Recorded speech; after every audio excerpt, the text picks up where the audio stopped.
Bismillahirrahmanirrahim. Assalamualaikum warahmatullahi wabarakatuh. Alhamdulillahirrabbilalamin. Wassalatu wassalamu ala asrofil anbiya'i wal mursalin wa ala alihi wa sahbihi ajma'in. Amma ba'du. Pertama-tama dan yang paling utama, marilah kita panjatkan puji syukur kita kehadirat Allah Subhanahu wa Ta'ala. Shalawat serta salam semoga tercurah limpahkan kepada junjungan kita, yakni Habibana wa Nabiyana wa Syafi'ina wa Maulana Muhammad Sallallahu Alaihi Wasallam, kepada para keluarganya, para sahabatnya, dan kepada kita selaku umatnya. Sebelumnya saya akan memperkenalkan diri terlebih dahulu. Nama saya Siti Rahma Hanifah dari kelas farmasi 2B dengan NIM D1A220148. Di sini saya akan menyampaikan materi tentang fikih zakat. Pembahasan materi kali ini mengenai pengertian dan dasar hukum zakat, yang kedua syarat-syarat wajib zakat, yang ketiga macam-macam zakat, yang keempat harta yang wajib dizakatkan dan besarannya, yang kelima golongan yang berhak menerima zakat, dan yang terakhir pengelolaan zakat dan hikmah zakat. Untuk yang pertama, saya akan menjelaskan tentang pengertian dan dasar hukum zakat. Zakat dalam segi istilah adalah harta tertentu yang wajib dikeluarkan oleh seorang yang beragama Islam dan diberikan kepada golongan yang berhak menerimanya, seperti fakir, miskin, dan sebagainya.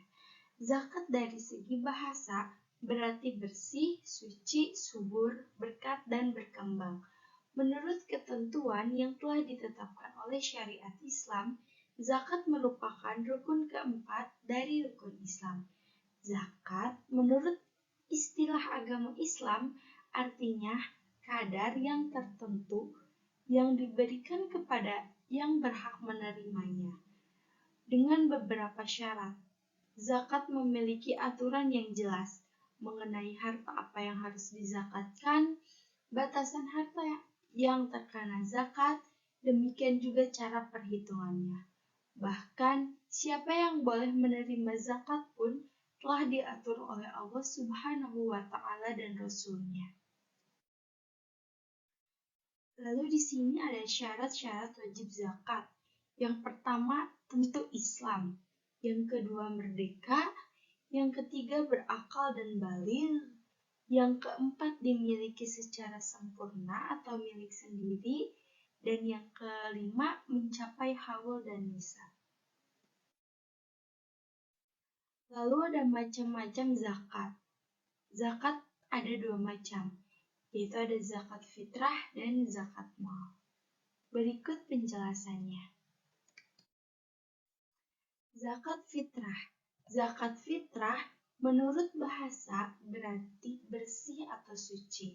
Menurut istilah, zakat fitrah adalah sejumlah harta berupa makanan pokok yang wajib dikeluarkan oleh seorang muslim menjelang hari raya Idul Fitri dengan tujuan membersihkan jiwa dengan syarat tertentu dan rukun tertentu. Melaksanakan zakat fitrah hukumnya wajib bagi setiap muslim dan muslimah. Perhitungan zakat fitrah menggunakan standar beras 2,5 kg atau 3,5 liter.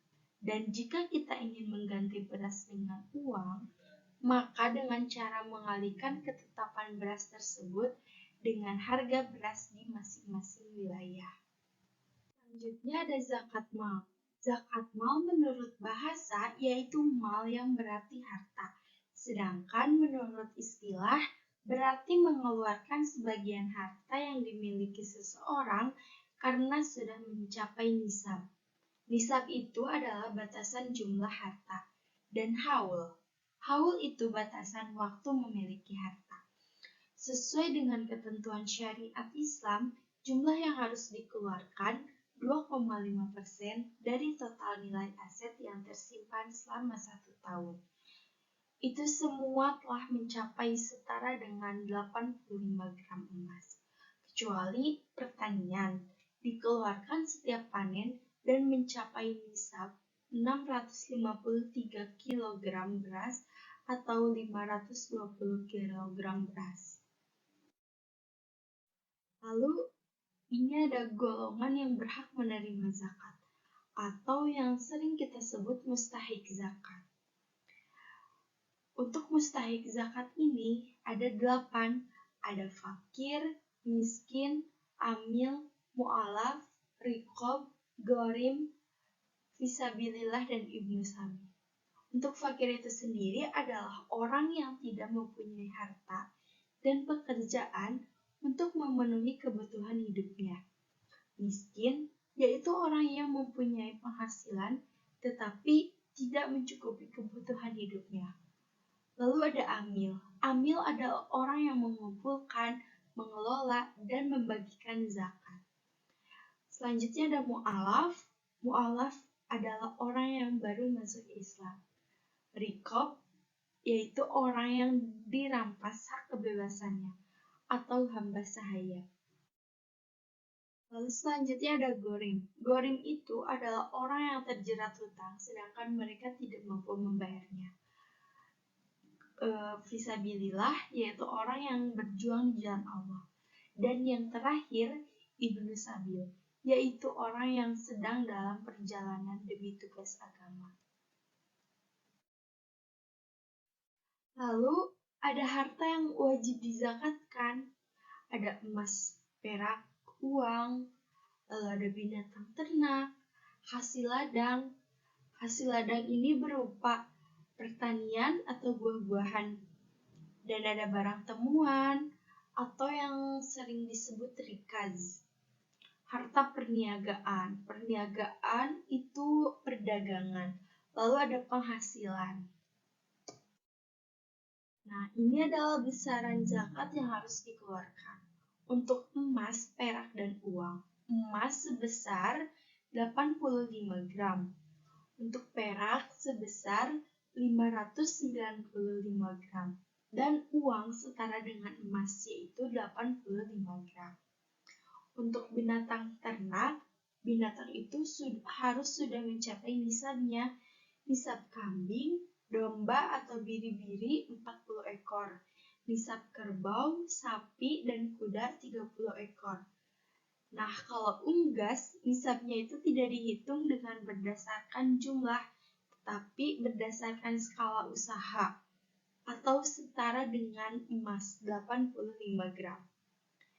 Untuk hasil ladang, ada makanan pokok dan sayuran.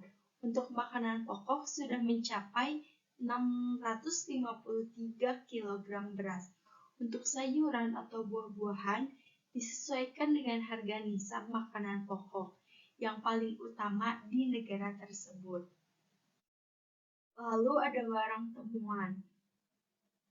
Jenis barang yang tidak diketahui pemiliknya selama bertahun-tahun, maka yang harus dikeluarkan zakatnya adalah 20%. Untuk penghasilan, zakat ini memiliki nisab setara dengan 85 gram emas dan dibayarkan 2,5% dari penghasilan tersebut. Dan untuk harta niaga ini dikeluarkan zakatnya dihitung dari harta lancar usaha dikurangi utang jangka pendek atau jatuh tempo setahun. Apabila selisih antara aset lancar dan utang tersebut mencapai nisab, maka zakat tersebut harus dikeluarkan. Lalu, ini adalah hikmah dari zakat. Hikmah dari zakat ini tuh ada 4. Sebenarnya banyak, tetapi saya akan menjelaskannya 4 atau menyebutkannya hanya 4. Yang pertama ada membersihkan dan menyucikan diri. Zakat memungkinkan seseorang untuk terhindar dari penyakit kikir. Lalu untuk yang kedua, zakat ini menjaga dan membentengi harta Dan yang ketiga, melindungi dari kefakiran. Dan yang terakhir, bersyukur kepada Allah Subhanahu wa Ta'ala atas nikmat yang diberikan. Cukup sekian dari saya. Mohon maaf bila ada kata-kata yang salah dan penyampaian yang salah, juga banyaknya kekurangan karena kesempurnaan hanya milik Allah Subhanahu wa Ta'ala. Wabillahi taufiq wal hidayah. Wassalamualaikum warahmatullahi wabarakatuh.